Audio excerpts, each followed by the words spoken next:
You know, another of the differences between Feel the Misery and the Ghost of Orion, that gap, also includes a change in the band, not a change in the lineup, but in the working team, because you have Mark Menette now working with you.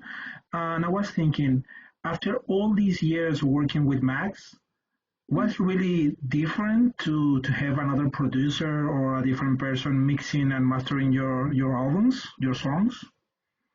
It was very different, and thankfully, Mark is a very capable and he's a really nice guy as well. But it wasn't a decision that was taken on purpose. I can sort of bring you up to speed. Basically, Mags, who as well you know has worked with us for forever. You know, Yeah. he's committed time.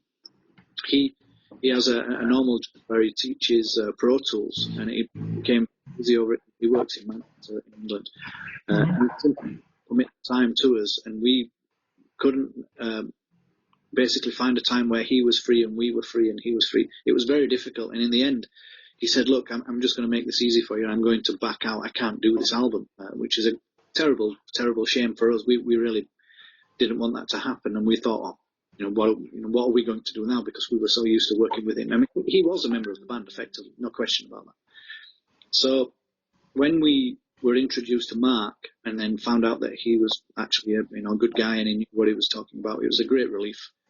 And an even better relief now, having listened back to the album and listening to the EP, that they're mixed, very well put together, very well mastered, and so far, in My Dying Bride's corner of the world, they've been tiny, but tiny successes. Good. Right.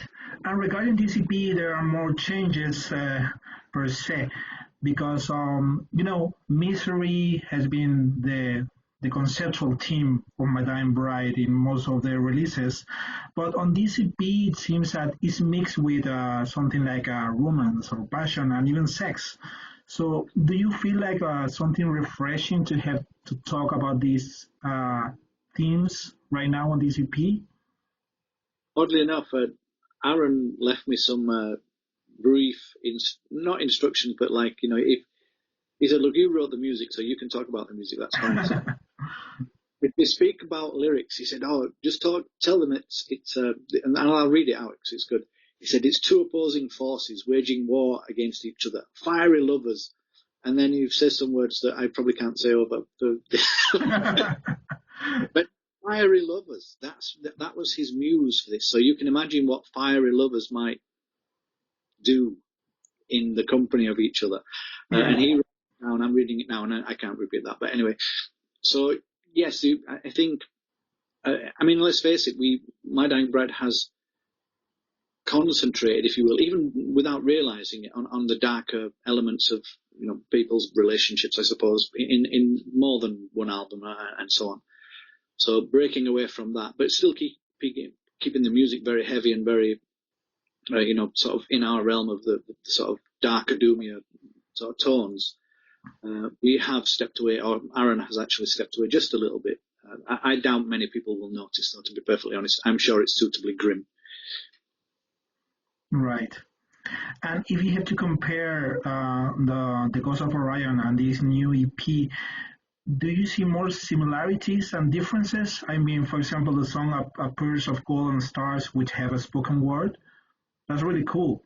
But do you really notice really big differences between the albums you just released and this EP?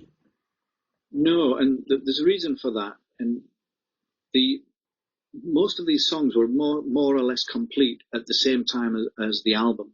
Mm-hmm. So they have a closer relationship to the album than they don't, if that makes any sense. Yeah. So they're not that different to us. Now, we mixed them very differently. We wanted to give them a different sort of harsher touch on the mix and give them a little bit more teeth, if you will. So the mix has been dealt with very differently. But the actual songs should marry up quite nicely to the album. There shouldn't be a shock if anybody's looking for I know we tend to, if you know My Dying Bride, from a historical point of view, on EPs we tend to do something very strange. Mm-hmm. But the Ghost of Orion there's plenty of strange on that already, so the EP is kind of just a continuation. And A Purse of Golden Stars is just, it's just My Dying Bride doing what we like to do. It's just one of those quieter moments that allows the two heavy songs to sound very heavy. Yeah. Because of the literal black and white differences that those songs have. Right. True. And so far from the EP, there's only A Secret Kiss, the song, and there's a lyric video. But Aaron said in an interview that you have plans for a full-length theatrical music video for Macabre Cabaret. So can you elaborate more on what you are doing? Did you already record that video? We have. We recorded the musicians playing 2 weeks ago. Right. And it was quite a strange experience as well, because the video producer, Hal Sinden, had the band playing the cabaret at twice the normal speed, which so didn't practice that. So the reason for that, when it slows that down, was slow motion. Right. But we had quite a time twice the speed it should be. It was very interesting and quite good fun. It sounded awful, but I guess it would do. So yeah, the video is being done. Some finishing touches that Aaron will be doing. I think he has to take a train ride down to London to finish off some final shots, maybe this weekend. But it's very much ongoing, and it will be out very soon. It will be coming out. So we have A Secret Kiss lyric video, which I really enjoy those now. I never really thought much about them, but I think they're excellent ideas. And the real full-on Macabre Cabaret video will be out shortly. Good. On one of the songs, there is a special guest, which is Aaron's daughter, which is 8 now. But she's doing a small collaboration. But I think Aaron said that her voice is like very buried on the mix, but there is another alternative version where you can hear her better. Is it true? There's 2 versions of the song. Yes. The original version, how it sounded. When he brought her in just for fun, just to take her out somewhere, mm-hmm. and they practiced he had her pretending to sing in one of the booths, and we listened to it. This was after Aaron had actually gone. And I said, if you put some reverb on that and give it a little bit of, a bit of treatment, it will sound like some sort of ghostly apparition, like from a film of some description, like a Hollywood film. So that's how it ended up on the song. But Aaron was a bit protective, if you will, of everything about Anne, as you can imagine. So it did sink into the background. It's still very much there, though.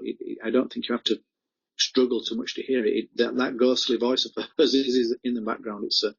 And it works. It works really well. It's pretty cool. Cool. And we talked about Feel the Misery before.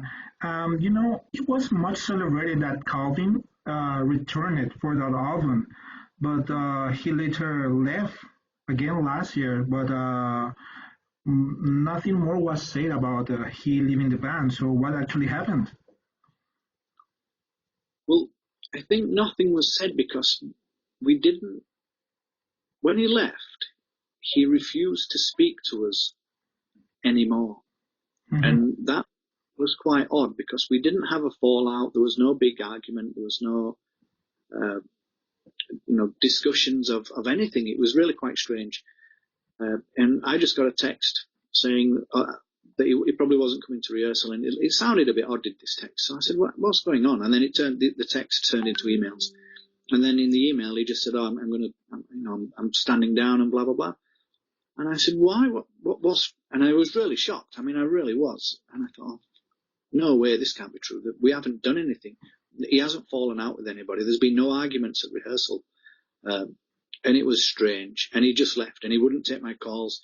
Now, bearing in mind that at this point in time, he was living with my sister. They have a child. They've been living with her for 16, 18 years, maybe even longer. So he wasn't a stranger to me. In that sense, he was almost family. Yeah. So to take place was really quite difficult to comprehend. But then what really, I'll keep it brief because a lot of this is probably not really public knowledge. Yeah. He left the band and he left my sister, and he went he basically got a very young German, I think, or Russian girlfriend, and he decided to pack everything in and go after that. That's basically it. All right. Okay. Yeah, I understand now that nothing was said because of this. But anyways, there's always a strange relationship with My Dying Bride and lineups, because Sean also left the band, but he was always coming and going from My Dying Bride. He always returned to the band, but this time it seems that things are different. So do you see Sean maybe coming back in the future, or that's a door that has been closed? I think that door's now closed. Yeah.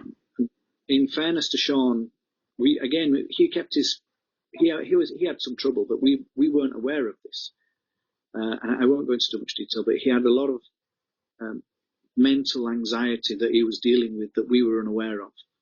And because writing an album's it's fairly hard going. I mean, it's great fun, but it's tough. Sometimes it's not all fun.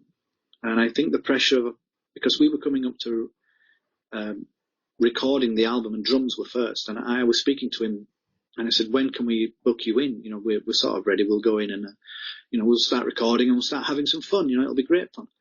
And we had enough time at this point and enough of budget to say, "Look, you can have 2 weeks. You can really take your time, And we never have 2 weeks for drums. It's normally 4 or 5 days, and that's that. I said, just go in and relax. Just have fun with it. We'll come across and blah blah blah. So that was the last conversation I had with him before he texted me saying he's left. And I'm thinking, what the fuck is wrong with these people? So I couldn't understand that. And he then went very quiet, and obviously that was that. But later, I've since spoke to him, and we're all friends.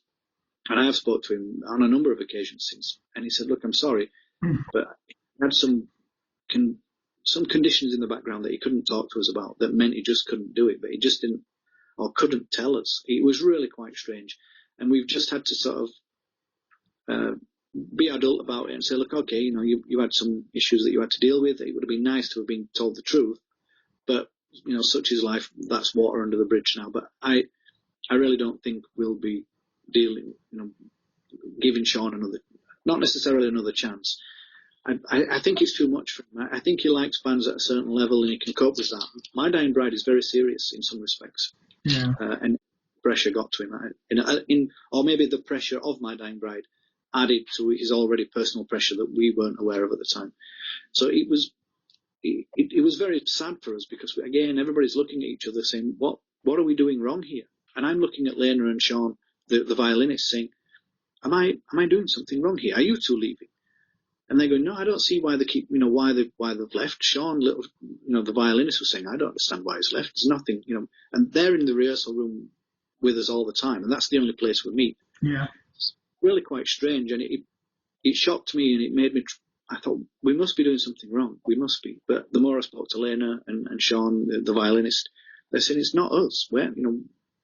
They're perfectly happy. And I was okay. I just couldn't get my head around it. It was a very, very severe couple of moments, but I guess I'm over that now, I suppose. And the band's over it. We rebuilt. Yeah. We got Neil on guitar, and we got Jeff in on drums, and the music says that we rebuilt and everything was okay. Yeah, I know. Jeff did a great job on The Ghost of Orion on the EP. I really love his work in Paradise Lost as well. When I heard about he joining Metal Blade, I thought, okay, that's a normal transition because there's two bands, doomish bands that are more in the same vibe, right? So I thought it was natural for him to join Metal Blade. Yeah, it was, again, the almost, we say, I mean, you probably have a similar saying in Spanish where the planets just aligned at the right moment. Yeah. When we'd recorded like a demo song for Nuclear Blast, we recorded Your Broken Sean, but we recorded that with Sean. So Sean was in the studios at one point for My Dying Bride recording drums and doing it well, no question about that. So again, it made his departure somewhat odd. So anyway, we recorded this, so we already knew Mark by this point, Mark Minor, and this is because Mark and Jeff were in a band called Kill to This. In fact, they still are. They still work together sometimes. So when Sean left, I rang Mark immediately afterwards and I said, look, this is the scenario. We might have to delay the recording because you won't believe it, but Sean's just packed it in and I haven't really got a reason and he's no longer picking up my calls, so I can't talk him back in. And he said, oh, no problem. I'll ring my mate Jeff. He'll do it. That was that. Within half an hour of Sean leaving, he'd been replaced and Jeff was already driving across to do it. He's, not quite literally, but it was already on board. So, and then Jeff, it took a bit of time to learn how My Dying Bride liked things because we don't drum, in a sort of straight type of way. He's got to be very close to how the guitars, are performing. Yeah. But once he understood what we were trying to achieve and those kind of things, he did an excellent job, no question about that. He saved the album, without doubt. If he hadn't come in then, who knows what would have taken place. Great. So, Andrew, are you fond of anniversary tours? Because, next year, your album, The Dreadful Hours, is going to turn 20 years. It's going to be 20 years of that album. So how do you feel about doing anniversary tours or anniversary shows where you play the whole album? Do you think that you can do that as a tribute, or it feels odd because that album belongs to a different era of the band? No, I think it's a good idea. I just don't think My Dying Bride would be very good at it because if you're a professional band, in the sense of this is all you do, you don't have a normal job, you don't have any other commitments. Yeah, doing those things is easier because you have the time to go and relearn all your old songs. For My Dying Bride, and also a professional band can do that because within 6 months they're coming back to do a normal tour again. Whereas My Dying Bride aren't. If you see us in Spain or Portugal, chances are we're not coming back for another 3 or 4 years. That's it, if we come back. So for a touring band, I remember seeing Dio, and they did this. They did Holy Diver and I think it was last, and some other classics that Dio had. And it was one of the best shows I've ever seen. This was in Manchester in England. So it's very, I think it's great. I'm not convinced it's right for My Dying Bride just yet. And if I was, we have done it. We did Turn Loose the Swans. Yeah. Which was a couple of years ago at the Roadburn Festival, which was a staggering success. It really was. Whether it works for every album, I'm not sure because, let's face it, some albums are loved more than others, let's say. What surprised me the most about the question is that it's actually 20 years since we did that album because it does genuinely feel like it was only a couple of weeks ago. That was surprising. It turns 20 next year. So you're just making me feel old now, so thanks for that. Right.